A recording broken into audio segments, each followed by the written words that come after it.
We out here staying connected. Michelle, good to see the family, man. We at Peach's house. Yeah, it's good to see you, Brother Daz, and all of your viewers. How you doing? Right now, it's really hard to say how exactly I'm doing because my mind has been really, really heavy about my granddaughter, Annayia. Mm-hmm. I know that her mom, which is Alicia, had shared a few clips basically stating that she wasn't here anymore and the reason why. Right. But, you know, my heart has been heavy. I ended up getting this picture frame, a digital picture frame. So I've been going through pictures. And of course, her pictures, I've been scrolling through, deciding which ones I'm going to put on and which ones I'm not going to share. And it's really been hard for me. When that situation occurred with Annayia, like Alicia said, it was totally unexpected because not only did she graduate with honors from Focus North High School, she had got accepted into Job Corps. I knew that she was just going to be an entrepreneur. Yeah. She already had bought like 3 cars and sold them before she had even turned 18. She already had a hustle mind. She already had a hustle mind. Yeah. And she was just like the apple of my eye. I had gotten custody of Annayia when she was 11 years old. Mm-hmm. So not only was she my grandbaby, she was my baby. Yeah. You raised her pretty much. You helped exactly. Raise her. And my mental health, I can say that I've been battling some demons within myself because I feel like it's unfair. Yeah. It's just so unfair. When you put something, it's like a plant. When you water the plant, you expect for it to blossom and grow, and that's the fruits of your labor. And to see the plant just get taken away, mm-hmm. It is very devastating. So I've been having a hard time these last couple of days. I'm just gonna be honest with you. I've been really struggling. I know another thing is that we were told that we needed to go to trauma counseling. And right after it happened, I was in counseling, but the lady who was my counselor, she had too many people on her plate. So eventually, once I seen she couldn't put into me what I needed to help me, I basically ended counseling. So I'm dealing with, I know in my heart that I really need to work on getting another counselor for the trauma, because it's like, it's funny how after you have the funeral and all of the people and the family, and then when it's over, mm-hmm. and I'll be cleaning up and I'll see she used to wear these long eyelashes, and I would see an eyelash or see a sock or just different things, you know, that belong to her, and it's little small things. Yeah. So I have really been suffering with my mental health, and I know that that's something that I'm going to have to figure into my life, because it's really not getting better. Now, coming over to my daughter Peach's house, I just want to show your audience. Was your case counselor, was she a lady? Yeah. It was a lady? Mm-hmm. So do you prefer that, a lady? To me, it doesn't matter whether it's a lady or a man. Yeah. What are you more comfortable with?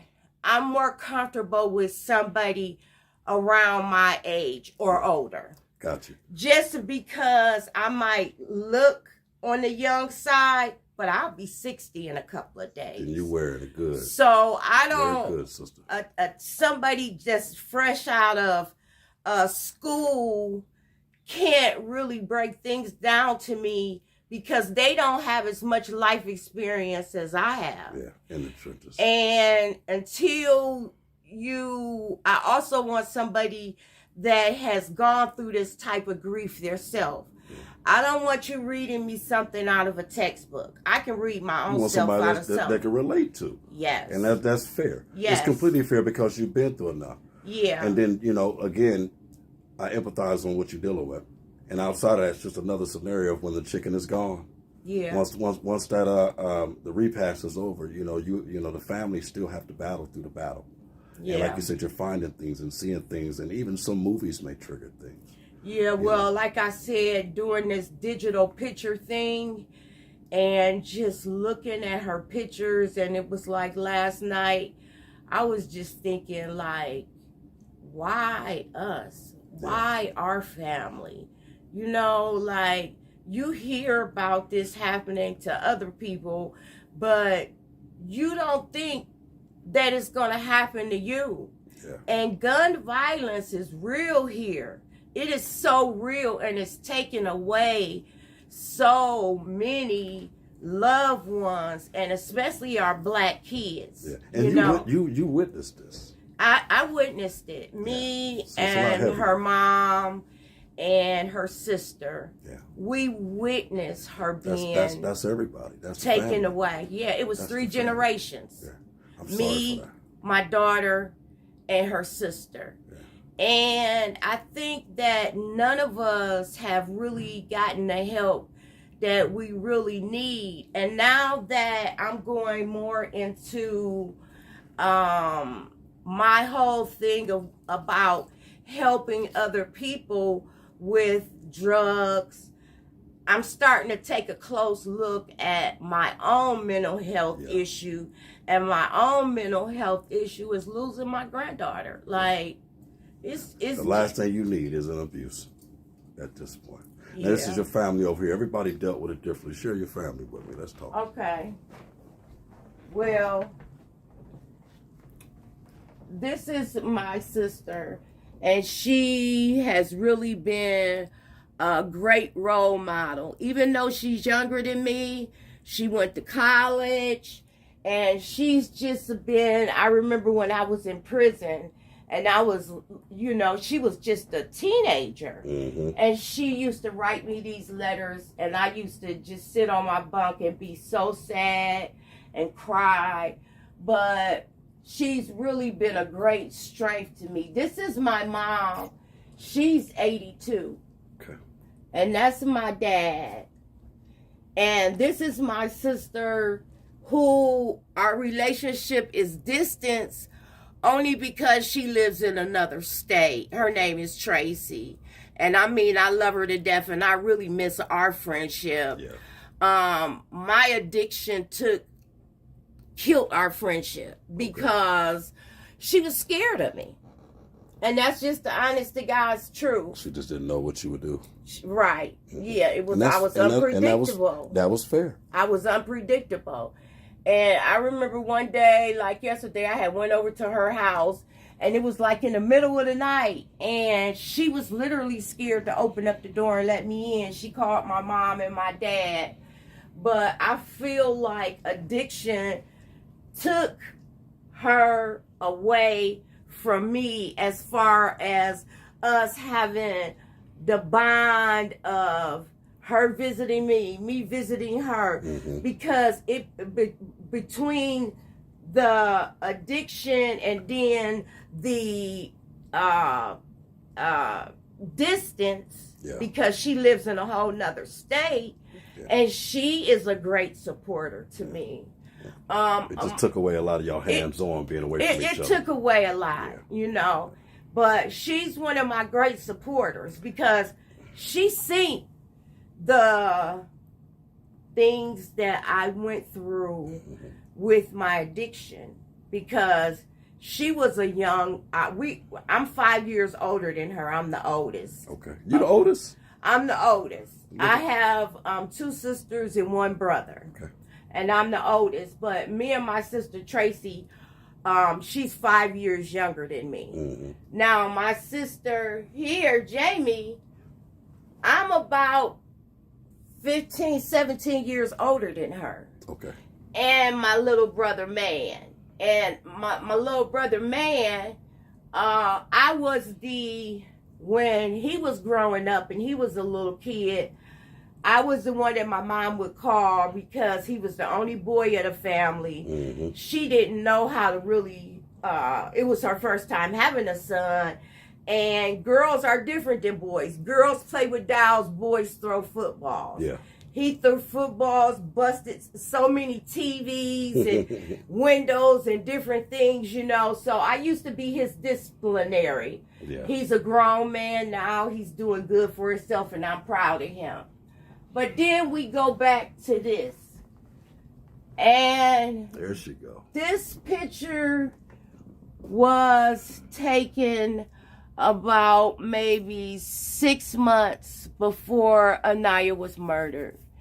And that's Aaliyah, her sister. Mm-hmm. And the funny part about it, they're like 5 years apart. Okay. And, you know, Aaliyah idolized Annayia. And even I idolized Annayia because Annayia was a go-getter. Mm-hmm. She didn't play no game. She was a go-getter.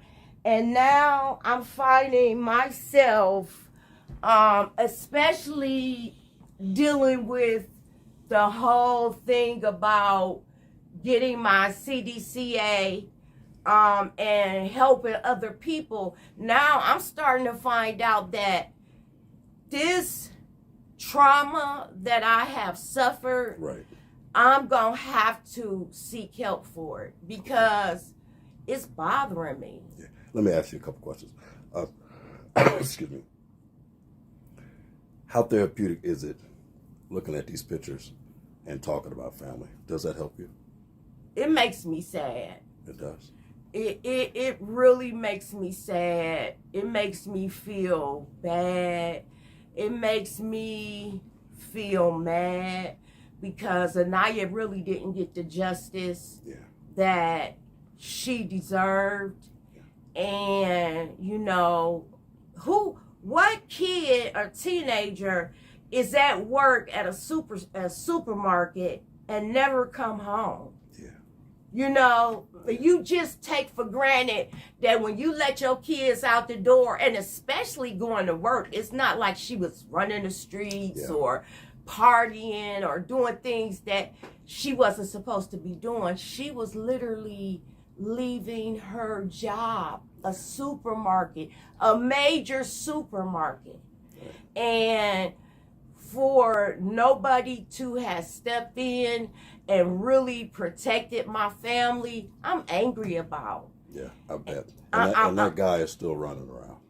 Yeah, but you know, the so you feel like it's an open wound. Not only that it hadn't been closed, you think it will never be able to be closed because of that. Right. Yeah.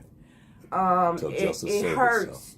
It hurts me because I know how much it hurts my family too. You know, like I've been watching the grief on their faces as well. Like when you see the way my daughter was behaving, it's because she's angry. Mm-hmm. She only had 2 girls, and now she only has one. We're talking about Alicia, right? Yes, Alicia. Yeah. And she's angry. Alicia's the one that raised the chickens for the ones that don't remember. Right, that's my baby girl. Yeah. And she's hurting. And her sister is hurting. Did she talk about it? Or did she just lash out? Well, she talks about it, but it's more like on certain days, like birthdays and holidays, because those are days that Annayia isn't with us. Right. You know, and even her dad, Jeff, is Annaya's dad, Jeff.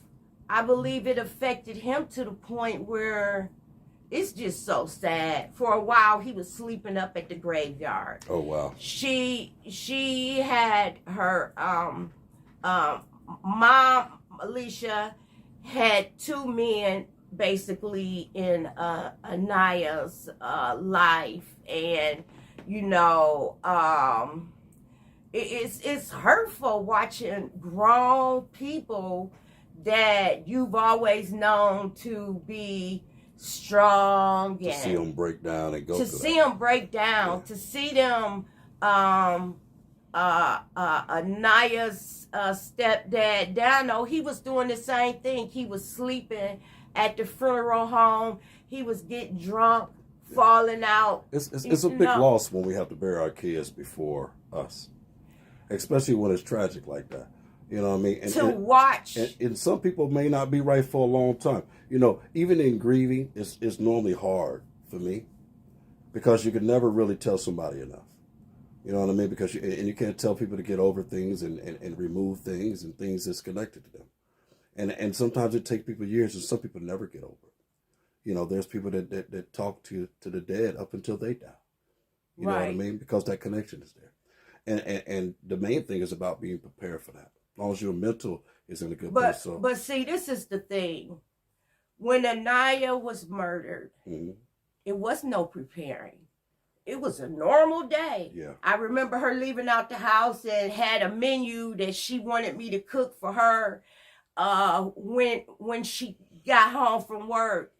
And to actually see your flesh and blood get gunned down in the street, that's a hell of a thing. Yeah. That's a hell of a thing. And I'm glad that I'm as strong as I am, because I think that that's the only thing in my life that could have led me back to addiction. Yes. But because I had so much time and so much strength behind staying clean, Yeah. you know, it didn't take me down that type of road. But my mental, yeah, right now, my mental is really jacked up. And I know that I'm going to have to get help.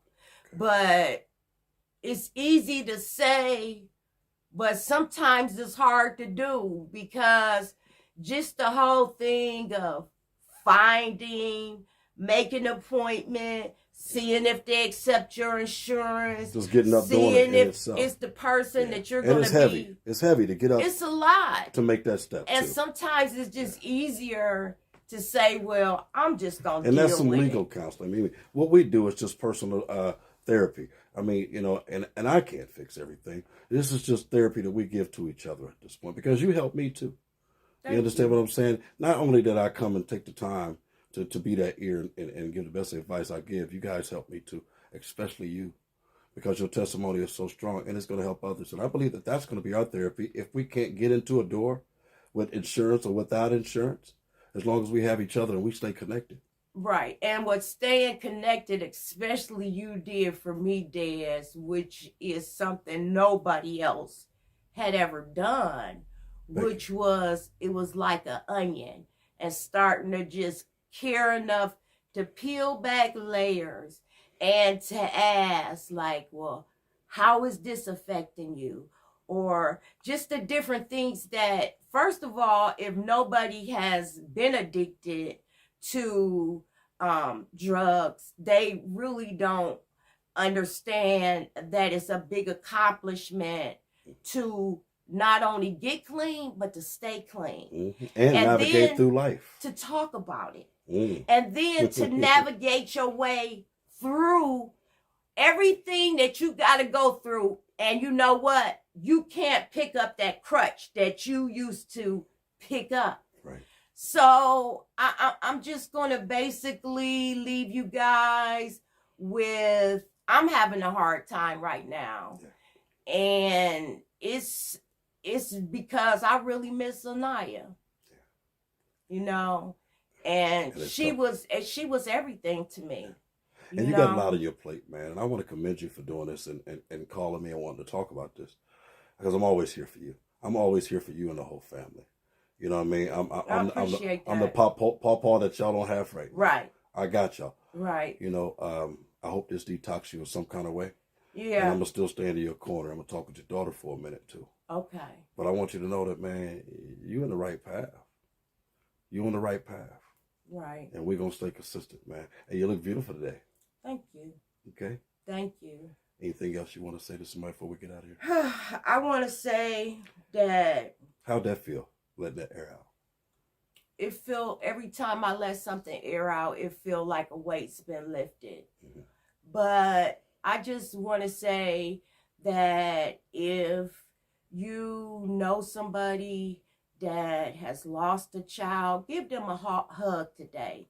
Give them a call today. Mm-hmm. Maybe take them out to eat, or just make them feel like, I got you. I can't understand exactly the pain that you're feeling, but I feel the pain because I care about you. I got you. Give them a hug. Yeah.